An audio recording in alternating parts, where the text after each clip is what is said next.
I'm a matchmaker. We are matchmakers. So which uses would do well in this size space? Then I'm looking at rents.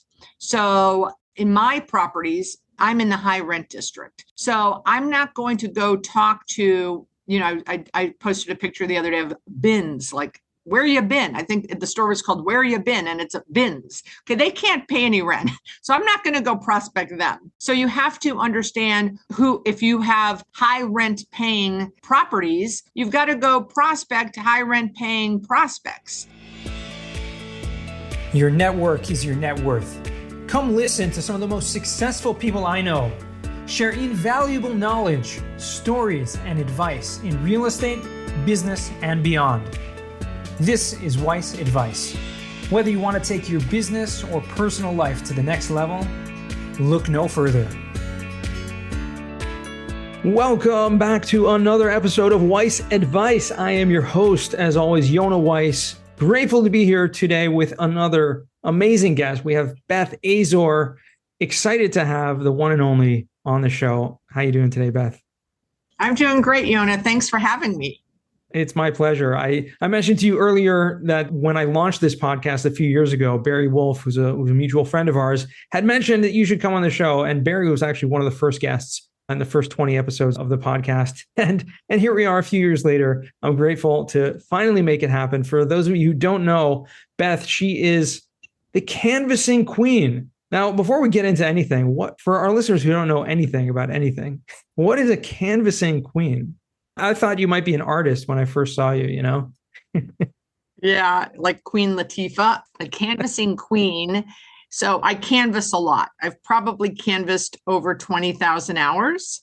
And what canvassing is, physically going into a store or an office or an industrial space, any kind of business, and saying, hey, I've got real estate spaces, vacancies. Are you interested in expanding, changing your space size, altering your rent? And so canvassing is like prospecting, but you do it in person. Awesome. That was an incredible definition. And now with that, let's back up a little bit. Beth, you've been in the real estate world and specifically retail real estate for a long time, probably longer than many of our listeners have even been alive. And I'm well healed, Yona. I'm well healed. That's 37 years. That's incredible. That's awesome. Well, good for you. And you started off as a broker and continued along that path. And I know you've, over the years bought and sold and owned and currently operate many shopping centers, retail locations. I'd love for you to kind of give us a little background on how you started out in your career and then how that transitioned into becoming an owner operator. Sure. So my parents were in residential real estate in Florida. So like most families and children of parents in resi, when you turn 18, you're highly recommended or suggested to get your license. So I got my license at 18. And during college summers, I would work with them, sitting open houses, et cetera, always saying, I don't know how you do this. I would never do this. And then graduated with my degree in public relations and communications and English literature, and got a job at the American Heart Association doing special events, which I loved, but I made $11,000 a year. So in today's money, that would be about 30. So couldn't make a living, couldn't pay my bills doing that. So I did real estate on the weekends. And for 2 years straight, I did my day job during the week and I did real estate on the weekends. And after 2 years, I got a promotion. I went all the way from 11 grand to 23 grand, still not paying my bills, and was tired of working 7 days a week.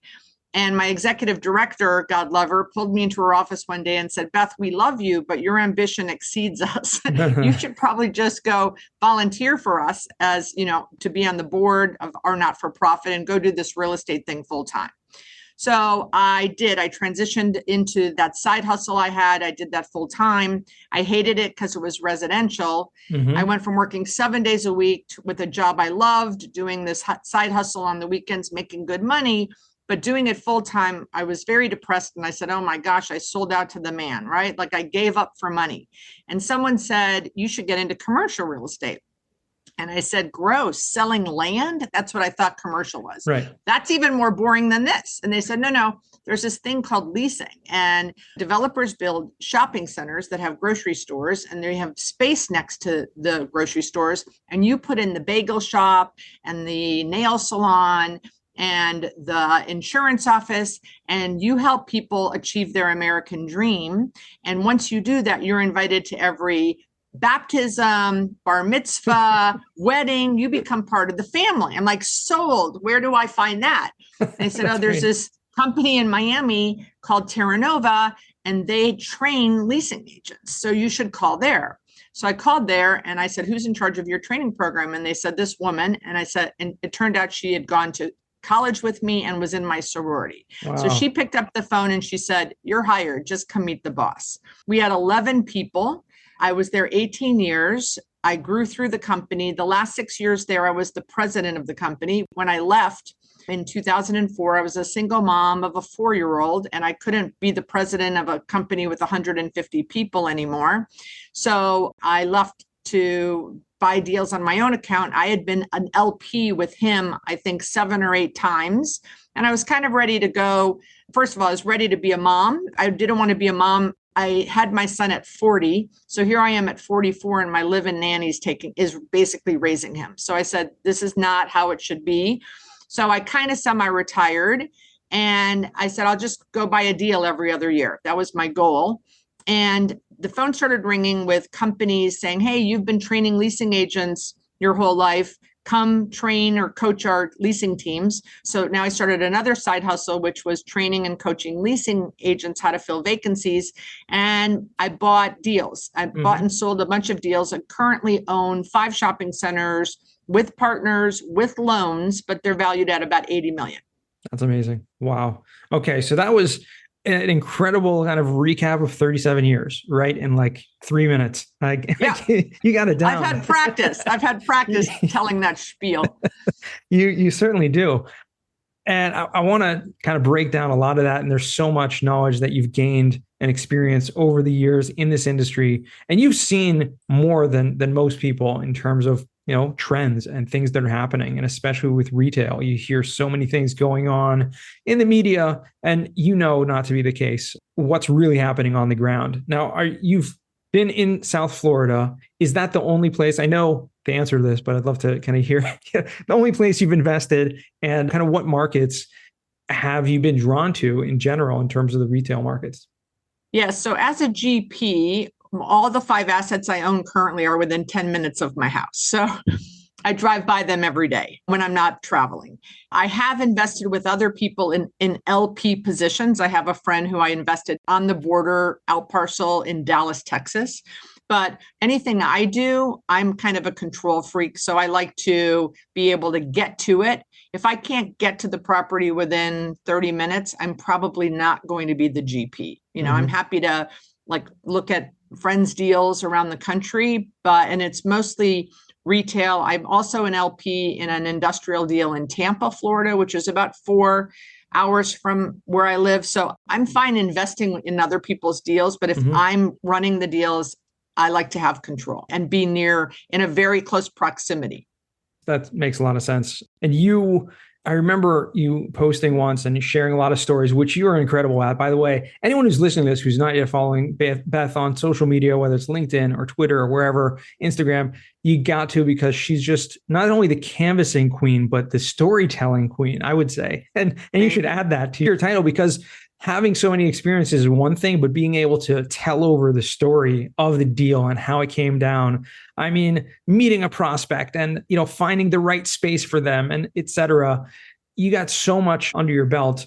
What I'm curious about right now, and love for you to dig into, is really the logistics of finding tenants for a space. I mean, it's so complex, and you've learned over the years what types of tenants work for what types of spaces, et cetera. There's general categories, but I mean, at the end of the day, would you say a lot of it just has to do with, I don't know what people call it, luck or, providence or whatever? You just unbelievably meet the right person at the right time.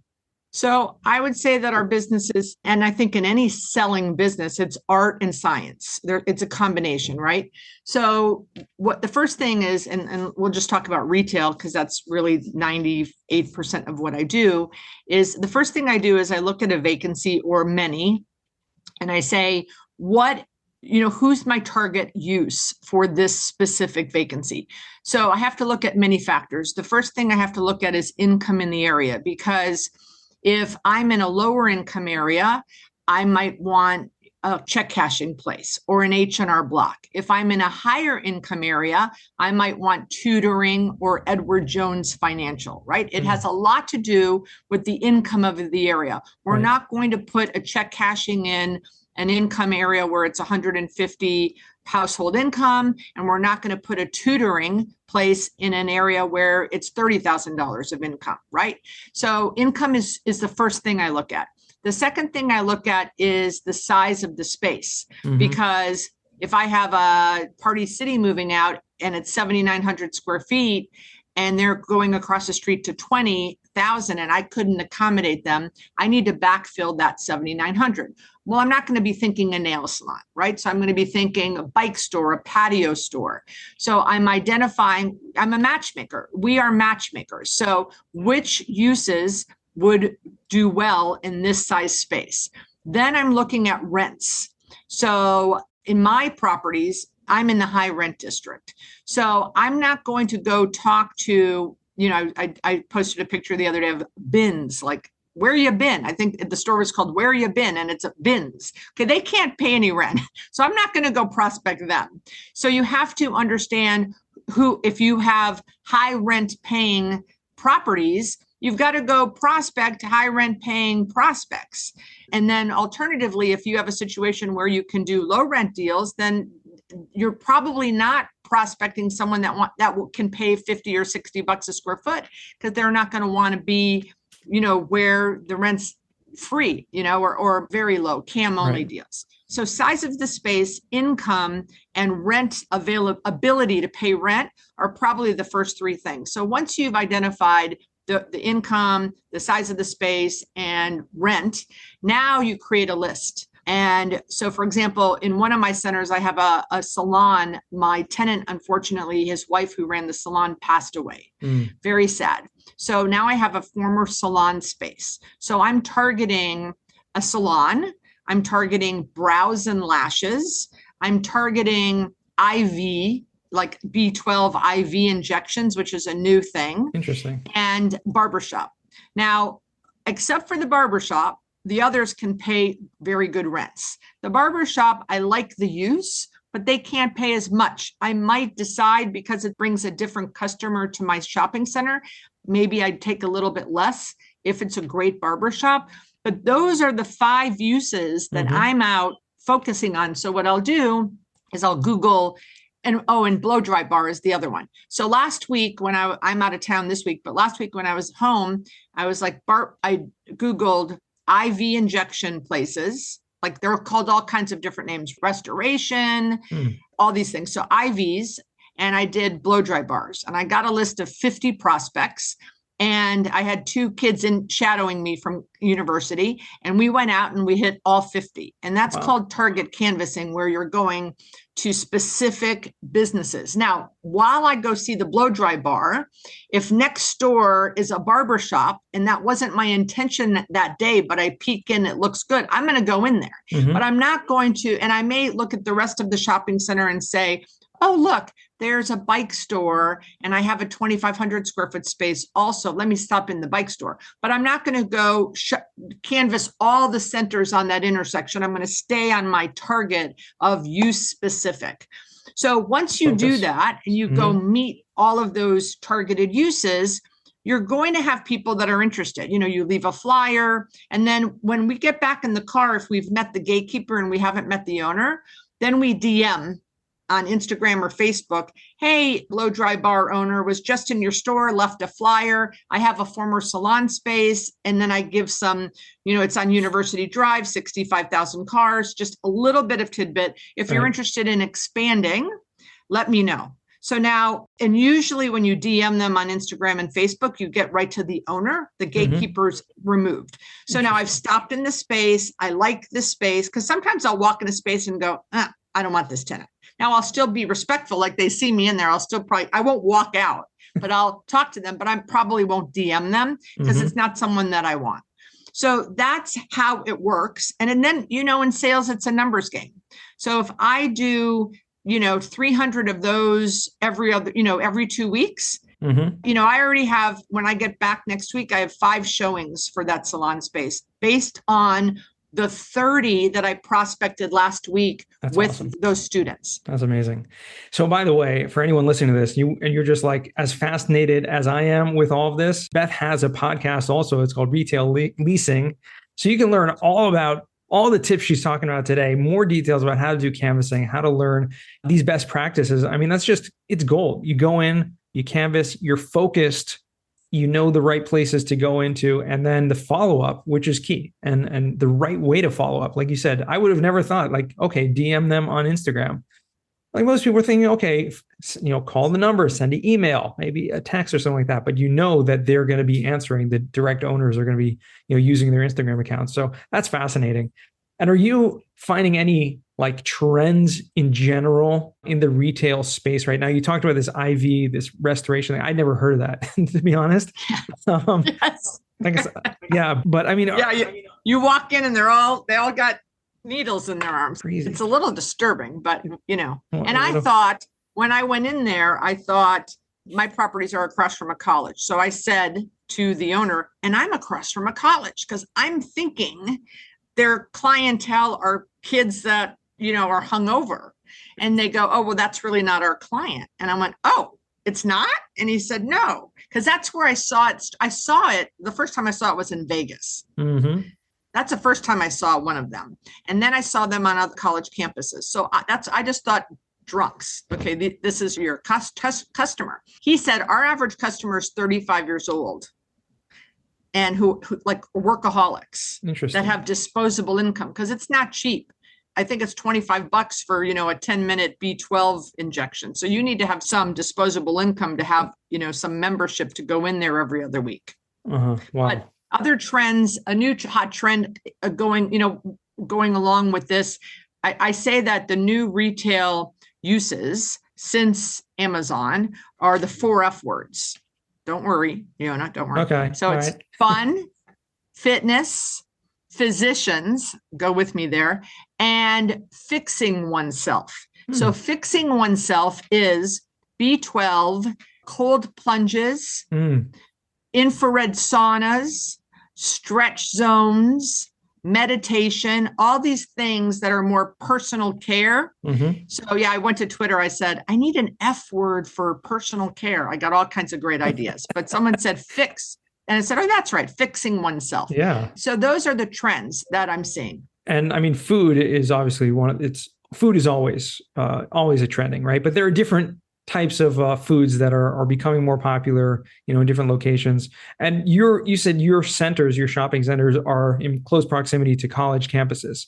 That, I mean, yes. Well, it sounds like one because they're in pretty close proximity to where you live. That's a different, clientele, obviously, right? Than you're dealing with places in the suburbs or wherever that are going to have different types of people coming through there. And one thing that I'm fascinated about that I'd love some intel on from you is that one of the main driving components to a shopping center where you have multiple tenants is, and you alluded to this earlier, is bringing them in for the one use, and then they'll, stop by and start using the other things. And that to me seems like very strategic.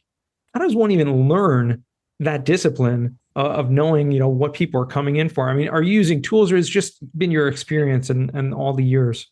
So where I started with that was when I first started, I had centers that we would classify to be C&D centers. No one wanted to go there. And I quickly realized that C&D centers or C&D spaces in great centers, which are the elbow spaces, the spaces that if you drive around the country, 90% of our vacancy are in these elbow spaces of these L-shaped or U-shaped shopping centers.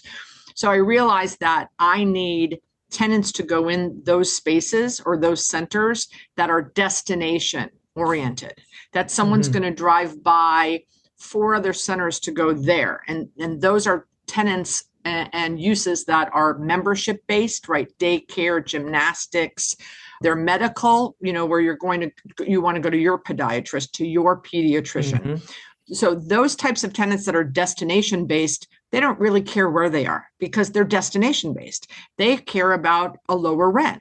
So I learned early on that I can't go talk to the ice cream tenant about a space that's hidden because they're an impulse tenant. So identifying which spaces in your centers are impulse spaces or destination spaces. And a lot of the country and a lot of leasing agents, they get a phone call like H&R Block. Hey, I saw your shopping center. There's a great end cap right on this main street. I'm H&R Block. And many leasing agents are just happy to do a deal. Mm-hmm. Owners are happy to fill a space, do it. And I'm like, no. We have tenant mix is super important. So put H&R Block, by the way, that's only open 3 months of the year. They need to not go on the end cap because that doesn't do anything to drive traffic. Right. So bring in an impulse tenant like a Panera or a Starbucks or a Chipotle or a Raising Cane's. Hold that end cap for them because when they call and you, in error, put the H&R Block on the end cap, you're going to regret it. And then additionally, I remember during COVID, I bought a center. It had 3 vacancies. This is in 2008. So you know where this is going. Okay. I had LOIs from Chipotle, Starbucks, and Panera. And then 2009 hit and I had 14 vacancies and they were all long gone. And so I had 14 vacancies and I'm paying the mortgage out of my pocket. And I had partners. It was very scary. And I said, I need tenants that are going to bring traffic to the center because the center overnight went dead. Yeah. Like there was no one in the center. So I called my son's piano teacher, Miss Vanessa, today's your lucky day. You always said you wanted to open a storefront. I've got an old chiropractor space. The guy just moved out. So why don't you come? I'll do, free rent for 3 months. Let's see if it works. And you just pay utilities and insurance. And then in 3 months, if it works, then you can pay CAM only, and then we'll ratchet you up. Well, immediately, like I show up at this shopping center. First of all, she hired 6 teachers. Back then, I don't know if you recall this, but our unemployment was skyrocketing. Yeah. So the fact that I literally did a white paper saying every landlord should give 1 free space away to someone who's going to hire people. So she hired 6 teachers. I show up at my property and I see all these women sitting in SUVs and like, what's going on? And I realized they were the students in the spaces. Wow. So I called my maintenance guy, said, go to Lowe's and get benches. Get 4 $100 benches, and we put the benches next to the music studio. So now they got out of their cars and they sat in the benches. So now when I showed space, it didn't look so dead. But those women then shopped at my Domino's and they shopped at the bagel place. And then I was able to bring in an ice cream place because the kids and the parents. So it all melds together. Yeah. I mean, that's a great story. I mean, I can't imagine what that was going through, but very, very smart. I mean, that white paper that you're talking about, bringing in it's all strategic, right? And I'm sure you see this when you see a center you're looking to buy, or you see, low points, or you see, spaces or vacancies where they're just the owner is not getting what you get in terms of how to bring traffic in and how to repurpose or realign the vision of that center. Yeah. Yeah. That's amazing. It's fun. I like it. It's an art. That's the art part. That's the art part. No, I totally get that now. I mean, obviously I don't get it because that takes the experience, but I get the concept conceptually. Obviously it takes years to really hone down and understand the nature of each space and each type of tenant, and what, obviously, more importantly, like you said earlier, the local population. What's the local household income? What are they looking for? And what's going to bring them in? And then what's going to make them stay? That's incredible. So are you still seeing, there's been, obviously retail has had a lot going on in the news over the past years, decades really, but the past few years, that there's all kinds of transformations going on in retail. I mean, are you seeing that at all in your type, boring, I don't want to say your places are boring, but boring shopping centers? For sure. And I would say 10 years ago, you would not, as a landlord, have more than 20% of your shopping center consist of restaurants. You would not. It was like a hard and fast rule. 20% were done because they took up parking. We didn't love them like we do now. Now, I would say on average, it's 50%. Wow. And they have become the new anchors. Food and beverage has become the new anchor. During that 10-year period, eating out, let's just take COVID out of it for a second. Eating out exceeded dining at home for the first time in being a human being. And that was probably 7 years ago. That was a big deal when eating out. And it really has to do with time. Most families are double income wage earners, and the moms don't have time to have dinner on the table every night at 6 o'clock and go shopping for the food and cooking it. When she gets home from work, she's exhausted too. So that is a huge trend that has adapted and altered our properties a lot because it affects parking. And the cities have these antiquated rules about how much parking goes with restaurants and not. And finally, I was just on a panel in Vegas a couple of weeks ago and heard that 2 states are giving up the parking formulas, which I'm like, Florida, come on, you have to give up the parking formulas because we're limited to how many restaurants we can do. But I have a 40 because of parking and the rules that the cities put on us. I have a center, a 42,000 square foot center, and I have over $15 million of revenue. Is that right? Let's see. Yeah, over $15 million of revenue in the 42,000 square feet of food and beverage. Wow. That is like an anchor. So that's an anchor, sure. Even though, strip mall guy, and everyone will say, I have unanchored, strip malls that have no anchors. My food and beverage, $15 million worth in 4 tenants are my anchor at that property.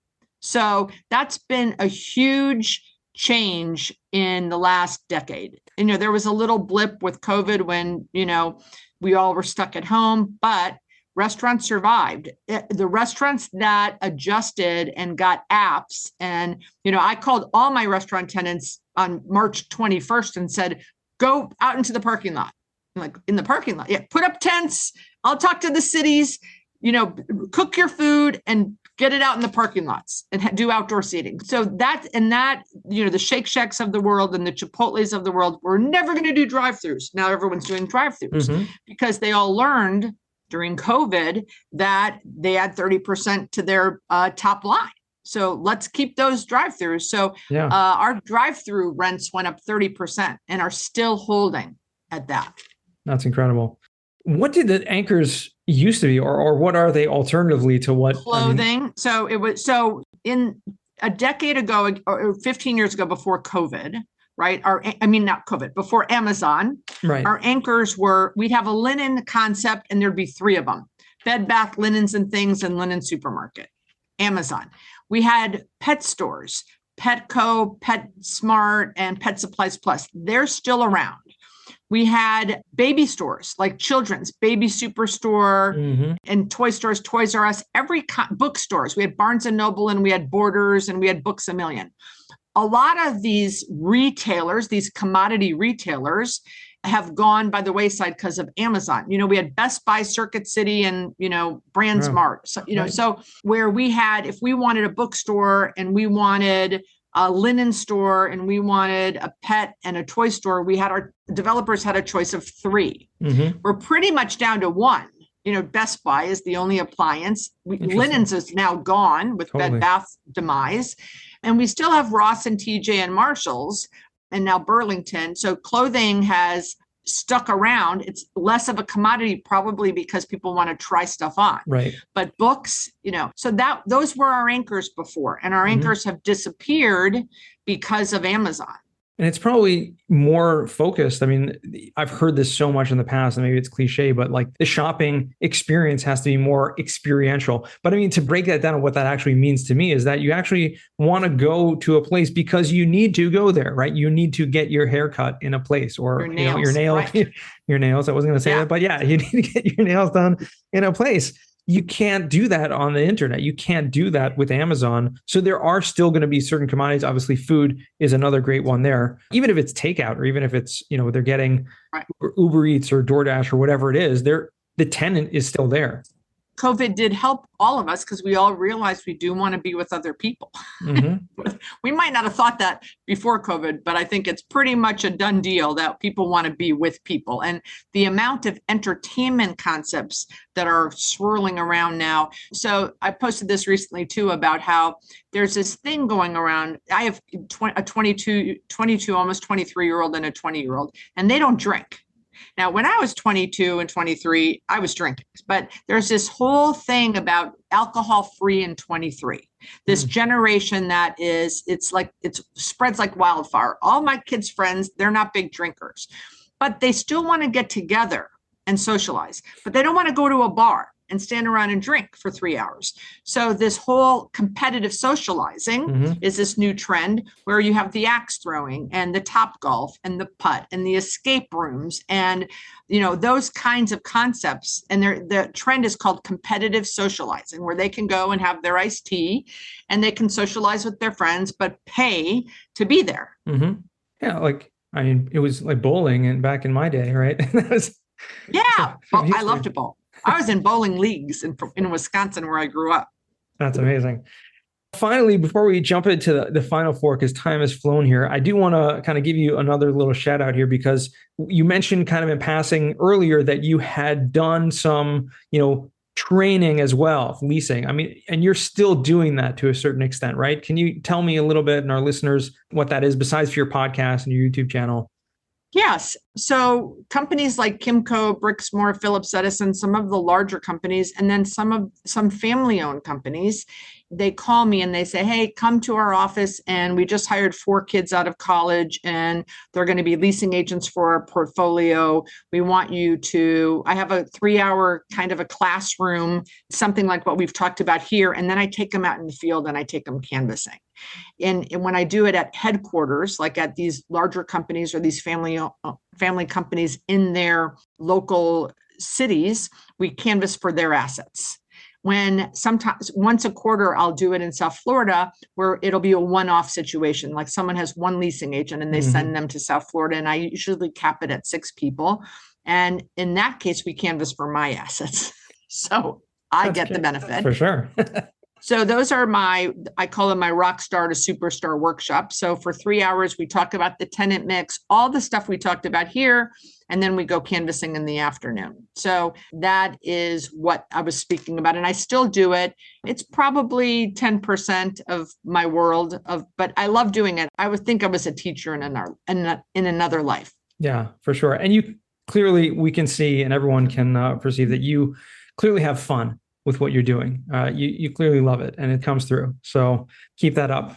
Thank you.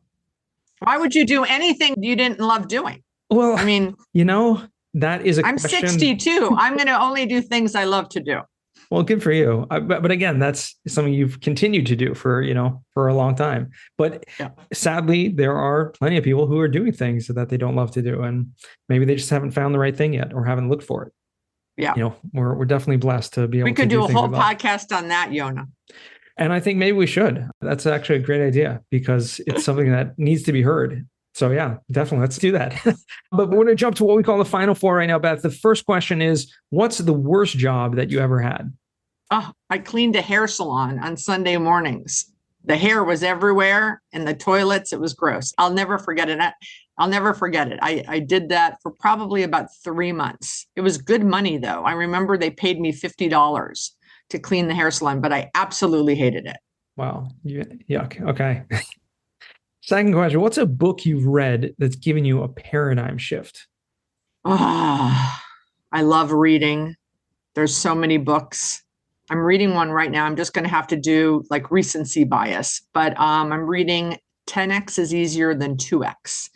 And the paradigm shift is, don't fill your day with activities. If you're working on 10 things, cut them down to 2 and have all this extra time to just think and be creative and focus on the 2. And that's a paradigm shift because, we're all very busy people and, there's lists and you check off the lists and that's a paradigm shift. Get rid of it all but 2 things. Wow.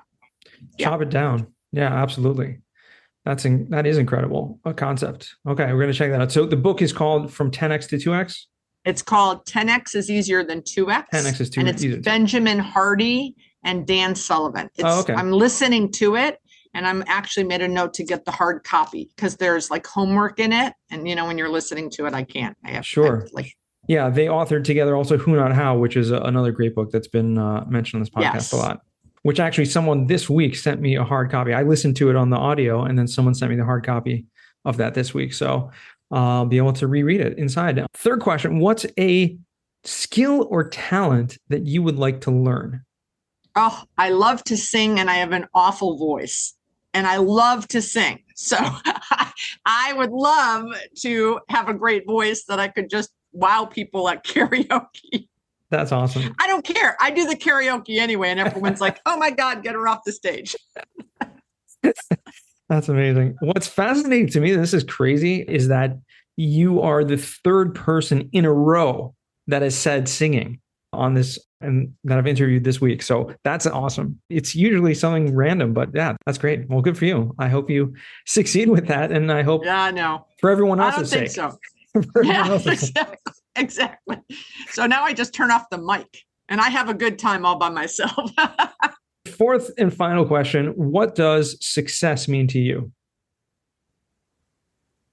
Being happy and feeling accomplished.